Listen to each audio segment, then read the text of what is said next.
the chief who prayed for us is His Royal Highness, who is in charge of Ohimini local government, Dr. John Ochai. And on that note, the last not the least, His Royal Highness, the Adutu, Ijale Chris, His Royal Highness. So for want of time, all the other chiefs you see behind there are third-class chiefs, and we have 2 of them in each local government. There's about 16 of them who are here this morning to welcome you. On that note, I'd like to call on the protocol officer of His Excellency to do the normal introduction. Gabayi. Chidoma Gabayi.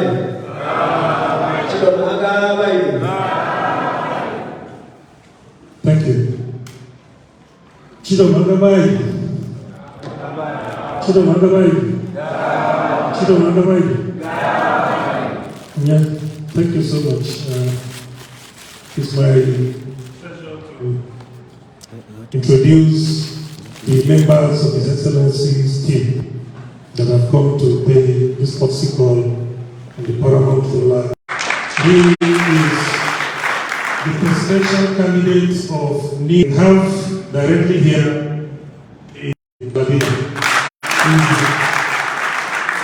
He is the secretary of the Board of Trustees of our great party. You're welcome. Next to him is Engineer Digong. Digong is the coordinator for the support groups that are working directly with His Excellency's campaign organization. Digong, you're welcome. The next person is Al-Qasim Mustafa. He is the party's welfare officer and a key player in His Excellency's group. Following him is the Zonal Secretary, North Central of our great party, Honorable Philip Uinu Haruna. Next to him is the State Chairman of our party, retired Captain Steve Adam. Next to him is the senatorial candidate of our great party in Zone C, Barrister Isaac Ido. Following him is the state officer of our party, the deputy head of planning and strategy of our great party in Benue State, innocent goal officer. Gabayi.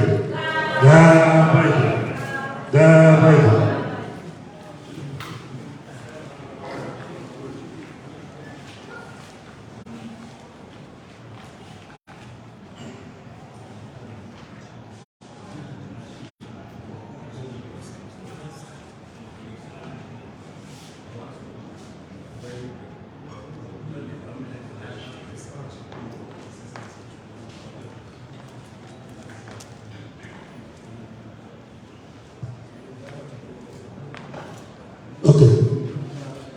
At this point, first let me do a short one from my brain on the profile of His Excellency, Engineer Dr. Rabiu Musa Kwankwaso. He served this country meritoriously for 17 years as a civil servant, 17 years, and left to join politics. He was Deputy Speaker of the Federal House of Representatives under the PDP. From there, he became a governor of Kano State, where he did so well for the first term, and then later returned to complete his uncompleted assignment. SDP, okay, sorry, SDP.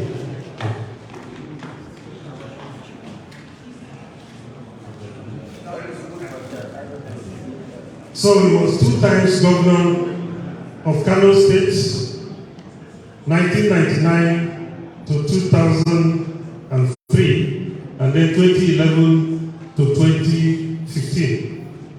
He was Minister of Defense and Special Envoy to Darfur and Somalia. He is former representative of Northwest on the board of Niger Delta Development Commission, former presidential candidate, aspirant under the APC in 2015, former senator of the Federal Republic of Nigeria, former presidential aspirant under the PDP in 2019, now national leader and presidential candidate of our great party, the new Nigeria. At this juncture, sir, let me also let you know, with the permission of His Royal Highness, that as fate would have it, just before he was coronated, he was actively talking to us as a party. But today, he's our paramount ruler. So it's like you are home to speak with one of those that we try to cross-fertilize ideas on how to make our party grow in Benue State. But for now, His Royal Highness and his bipartisan now. Thank you so much, Your Excellency. At this juncture, I will call on you to address the gathering. Thank you. Thank you very much. Your Royal Highness, the Ochi Idoma, our respected first class chiefs, and all other chiefs that are here. Your Royal Highness, let me, on behalf of my humble self and members of my entourage who were earlier on introduced to you, thank you so much for creating time personally to receive us. We are not surprised, because in as much as you know our history, we also have fair knowledge of our own history. And on behalf of all of us, let me congratulate our own for being appointed to this very high and respected, not only here in Benue State, but across the country. We are so happy to be here, and we are very happy that we came into this state from Taraba, January, my Lord. We went through many towns and villages yesterday afternoon / evening, and came to Makodi. And today we had 2-hour program in their local radio station, and from there we are happy we are here with you, Your Royal Highness. I'm sure, as somebody who was one of us and now a father, we are happy that anybody who was associated with this, our party, the New Nigeria People's Party, is making a lot of progress in life. And one good example is our traditional ruler, who is our host today. I'm sure you are aware that this party was at a very much lower level 1 year ago. And when we came and took over the leadership of the party, we are so happy today. Your party, our party, is now one of the leading parties in this country. I'm sure this wouldn't have been possible without the prayers and support of people like you, who were pioneer leaders of the NNPP, not only in this state, but in Nigeria. Your Royal Highness, I'm sure you are aware of our blueprint. Our blueprint today stands the best blueprint ever produced in this country. Our blueprint captured all the issues, the problems, the challenges that we are facing today in this country. And on the other side, we are able to come up with a solution so that if, by the grace of God, we win the election, we will be in the position to implement it to the letter. It's a 152-page document, and of course there is no time to go through it here. But at the end of the day, we will give a copy to His Royal Highness and also ask other leaders to download it in our party's website. Due to time to see how best we can improve it. And therefore we came to conclusion that the number of the armed forces of this country is very much inadequate, which we are going to include that number about just over 300,000 to about 1 million. So also the police will include them from similar number to about 1 million. So also the civil defense and of course the DSS and the other security agencies. We are going to train them and retrain them. We are also going to provide all the technology necessary for modern security to our members of the armed forces and other security agencies. And of course, we will motivate them with the welfare that is good enough to make them work as hard as they can to ensure every square meter in this country is being taken over by the people of this country. We also looked at the issue of education. In Kano, and of course in this country, our trademark is education. We improved on what we have done in Kano, ranging from building about 500,000 classrooms in 4 years to cater for about 20 million out of school children that we have today in this country. And most of them are here in northern Nigeria. We believe that it is necessary for us to ensure that each and every child in this country goes to school. We also noted the difficulties of going into secondary schools. We work together with the state governments and local governments to provide facilities in all our secondary schools. And the challenges that our young men and women were having in terms of fees, payment of fees, the WAEC, the NECO, and even JAM, our government, like we did in Kano, has decided to make them free of charge for their service. Kano for the ages has gone by Royal Highness was free of charge. It was free because we realized that so many children were not able to go into universities and other tertiary institutions just because of the fees. And we also realized that our state government then, and even national government, has a lot of resources good enough to take care of every person, everybody in this country. There is an issue also which has to do with the security and welfare of our people. And that is what we have done in Kano.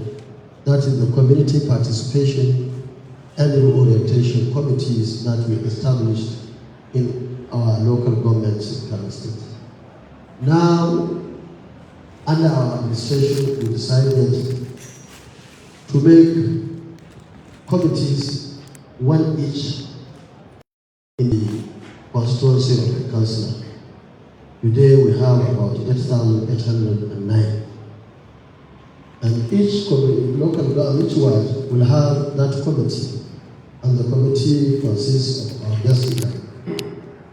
The first is the traditional ruler in that ward.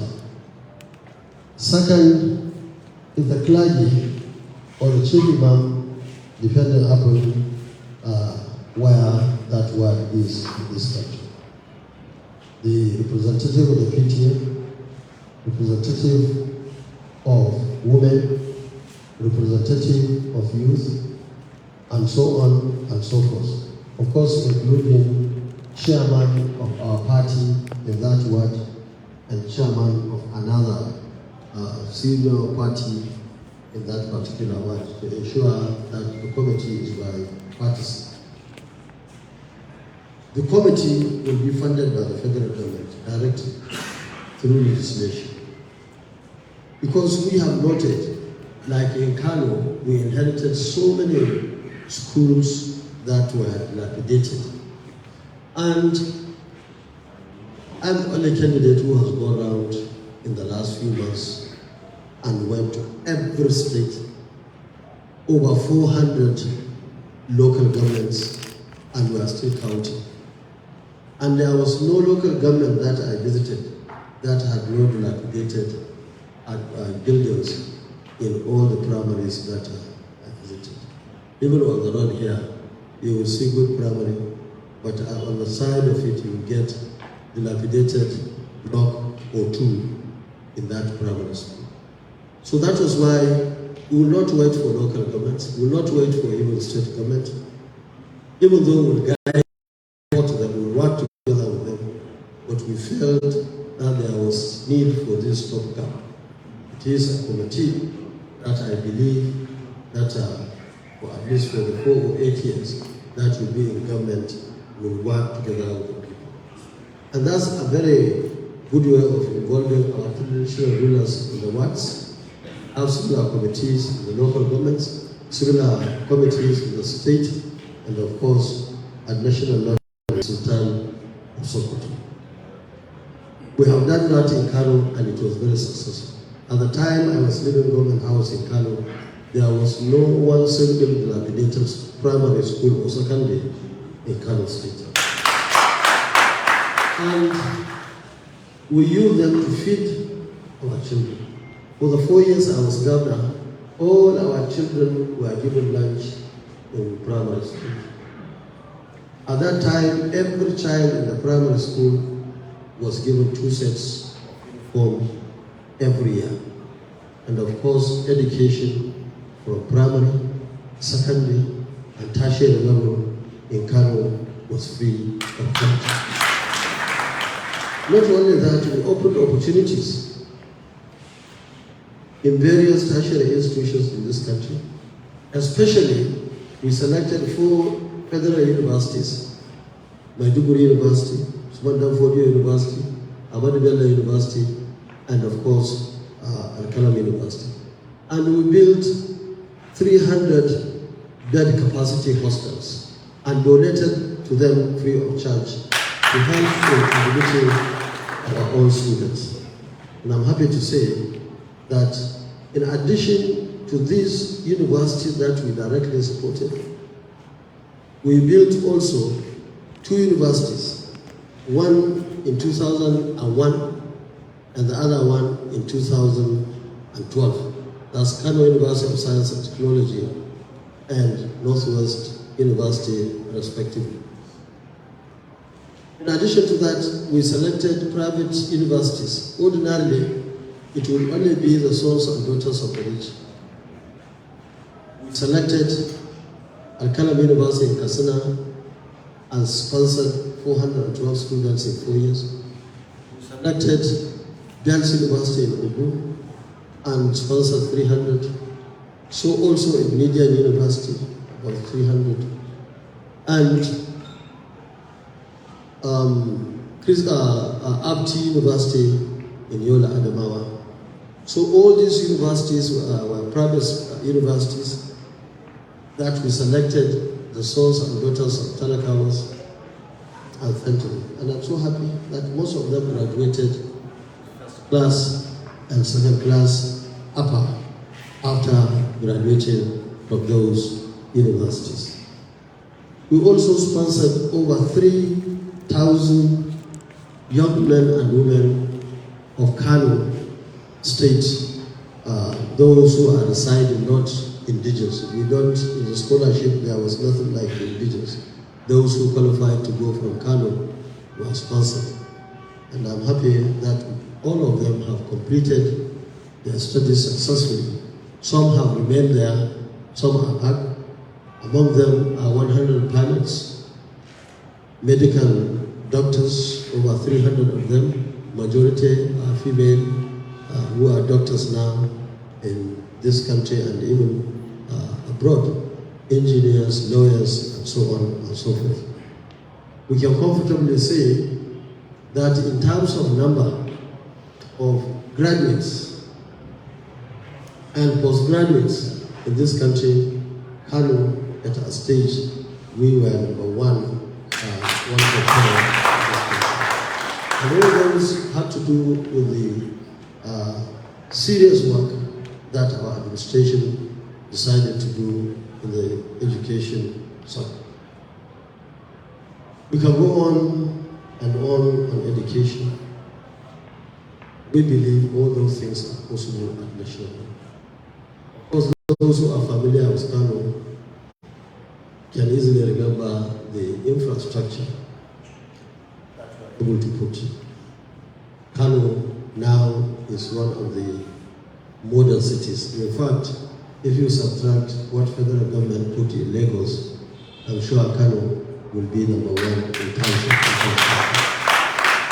Because we have opportunities to put flyovers, underpasses, dualized roads, street lights, drainages, and so on and so forth. Kano today can be counted as one of the modern cities that we have. So, we believe all these things are possible. And I'm happy to say that during the administration, 8 years in Kano, I never borrowed 1 naira from anybody because we believe in honesty, transparency, we believe in integrity, and we believe that the people should be our focus.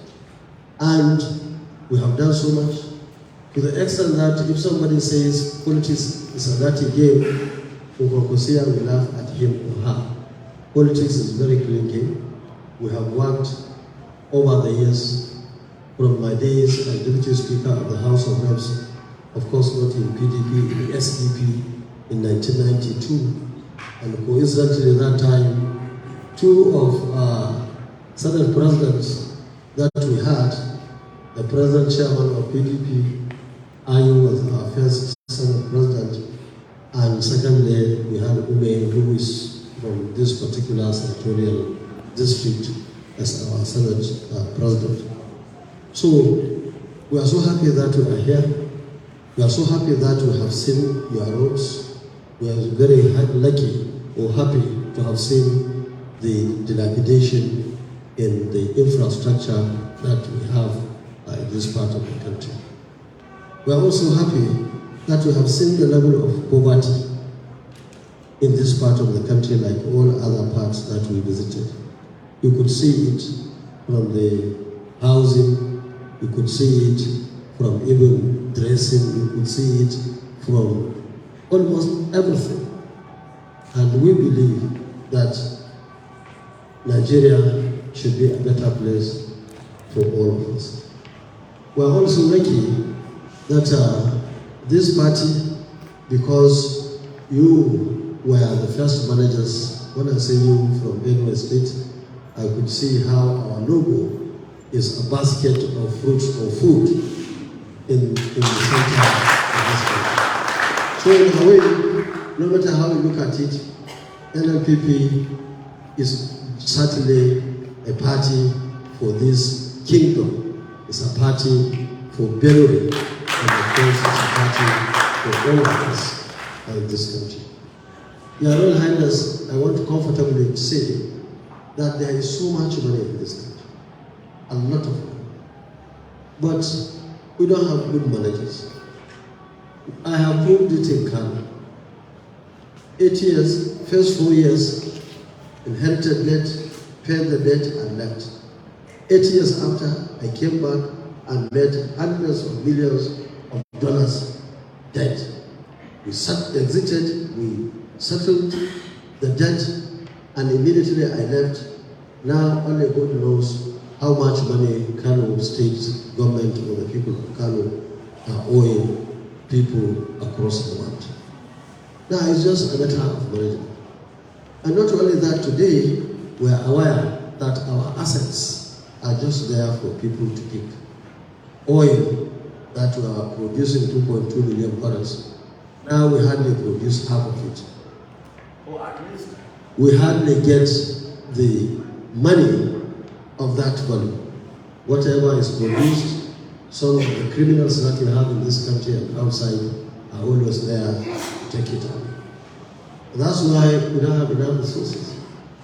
We could only also see that this part of the country, northern Nigeria, has a lot of mineral resources. Look at the case in Zamfara, in Benue, in Kaduna State, Sokoto, Kebbi, Zamfara, Katsina, Nasarawa. All these places, you find people use digger and shovel collecting gold. And our country, we cannot organize ourselves to benefit from that God-given resources. It's so sad that not only that, people are not even allowed to live in peace in that area. People are being chased away from those places where they have resources for criminals to go and mine and transport it out of this country. That's why we have to be very serious about security. And we are lucky that it is only the candidate of the NNPP who has a defense experience. Nobody has got defense or military experience among the leading candidates in this country. I believe we have done it in the past. We are able to secure this country very well, to the extent that we are even helping people, for example, in Liberia, in Sierra Leone, and in Africa. These were areas that our gallant soldiers went there and performed creditably well, brought in peace, maintained it before they handed over the country to owners there. So we believe in NNPP that new Nigeria is possible. We have seen from the report of NBS that over 133 million people are below poverty line in this country. These statistics given by the federal government. And we are trying to see how things can improve. Just all of a sudden they brought this policy of money swap. Everybody, the many people, were not even talking about 133. Others, government brought a trick to mop up everything that people had. Now they are being dumped in the central bank and other places. And we also pray in NNPP that government doesn't decide to pay the loans they have been borrowing from this money that they collected. And it's very pathetic. Everywhere we go, you see young men and women queuing as if they are going to collect free money, their own money. Some will go and stand for hours. At the end of the day, either there is no money or one reason or the other they had to leave with nothing. People who have their money now are made to be poor. Even money now is very difficult. To see naira is very difficult. We have a situation now where people are only giving 20,000 naira pounds and so on. In fact, the money is even not there. Our suspicion was that our colleagues, politicians, who are contesting election are using either state governors or are using bank managers, because many of them may even own the bank. But it's looking like there's just no money, because even themselves are complaining We have people, governors who are now taking the federal government to court. And these were the governors that the same federal government imposed on its people.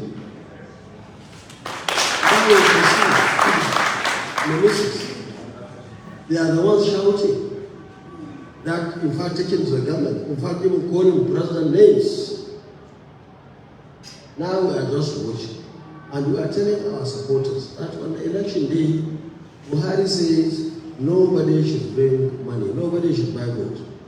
So I'm sure everybody is hungry now to see money, whether in naira or in dollar. If you see money there, don't waste your time. Just confiscate the money. If you need it, put it in your pocket. If you don't need it, give it to the police to take to Buhari, so that there will be peace. Because we have to help you. That's the only way we can help Buhari to have free, fair, and credible election. Your Royal Highness, thank you so much for listening. And we want to assure you that if we succeed by the grace of God, and we believe we are going to succeed, the traditional rulers of this country, especially the one that we are calling our own any day, any time, will be at the center of our own administration. Thank you and God bless you. Your Excellency,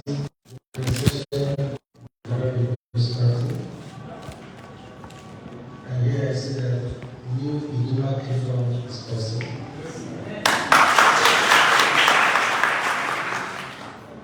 Now the entourage of His Excellency that are here, you are welcome to Ochi Idoma in Jesus' name. And my distinguished Royal Highnesses that are here, thank you so much to be here. And the shortest information that's supposed to be here. Thank you so much. We are good chiefs, and the chief needs to listen to their children, and we need you to be here. We can't take it for granted. Thank you so much. I received the message of the Governor Your Excellency yesterday. I was in Odogbo preparing for another meeting tomorrow. And when I got the information that you are coming here and you want to see along with all my chiefs, it became so critical. What kind of a decision am I going to take? As the new retired Rabiu have just said, it's a party that I'm always building up for you. I was building up. But unfortunately, as I explained to the governorship aspirant last week, that don't have a purpose for everything. You move me to make me what I am today. What about the House of Representatives given by the government of the party should be?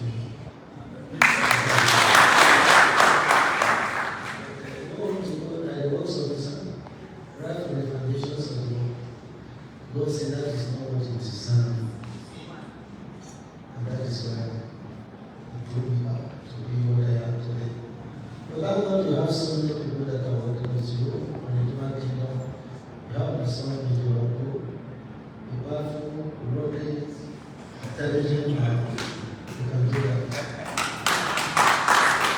Going back to the root, my own son that I brought up politically is you, Phillips, Paramount. The somebody that I brought up politically. But if you look at it, you see that it's older than so I think this, you have the hands that will project and produce your vision. And I believe that we can do this and possibly work on it happen. You know, when they were introducing you, I told you clearly that I don't need much information about you. What you see because it's not good. That is why we allow you to do. I know much about you, even more than what you are ready. In a positive way. You are a good man.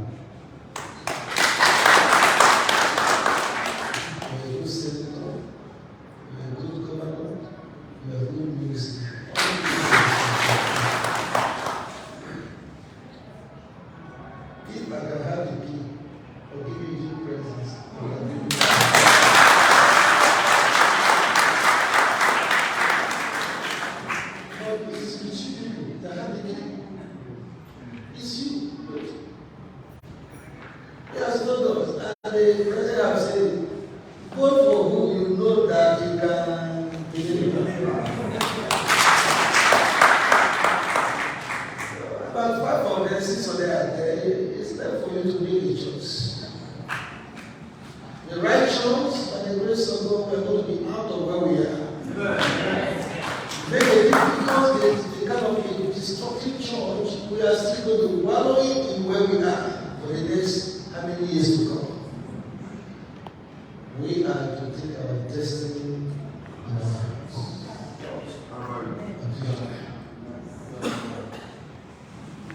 You know, there's no money, am I right? And you have had it very well. You know the Prime Minister of the United Kingdom, before he became the Prime Minister,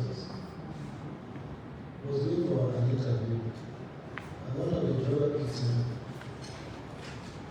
the charge is £5. When he did there, he told the juror, please wait for me. I'm coming back so that you can tell me. The driver said, no, I can't wait for you because I'm going home to listen to somebody's speech. Unknowing to him that the person is carrying is not going to listen to you. It's the person that is standing there before him. It's okay, that is no problem. Can you collect this £20 and wait for me? The driver said, okay, I'm going to collect £20 to hell with that paper presenter. This is the person I want to go to listen to, but when he sees money, the container changes, the decision changes. At the end, you can see how money can influence human thinking and human decision. Now, there is no money. And money cannot be used any longer to influence you or me. Do the right thing so that our children will say that you have the opportunity to write a history of the nation. And you can do it. And we can do it. Coming to Idoma Kingdom is wonderful for you to be here. And incidentally, you are the first person that I'm hosting here.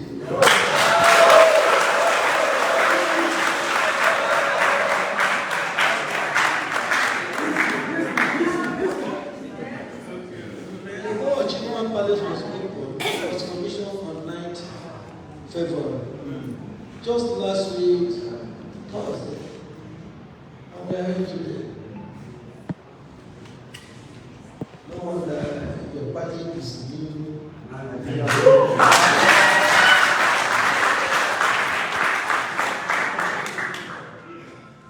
Wherever you are going, may God go before you. Amen. Go with you. Amen. And you, the electorate, you have had. You have the key. I don't have it. I didn't have it. I would have given it to you and said it before. You have the key. The voting is for you. I have only one vote. But you choose people by what they say. Experience is the best teacher. He has worked in so many facets of life. This one can be put to the table and you can explain them, take a critical look into it, and then you can pick something out. And that is what he just says. When I was there, I built about 5,000 classrooms, taking people out of this. That is what we are looking for.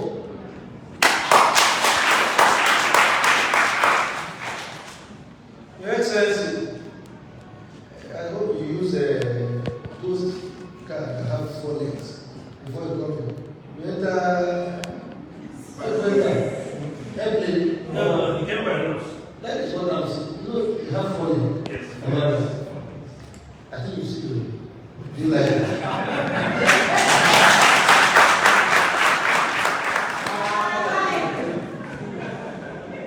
That is what we are talking about.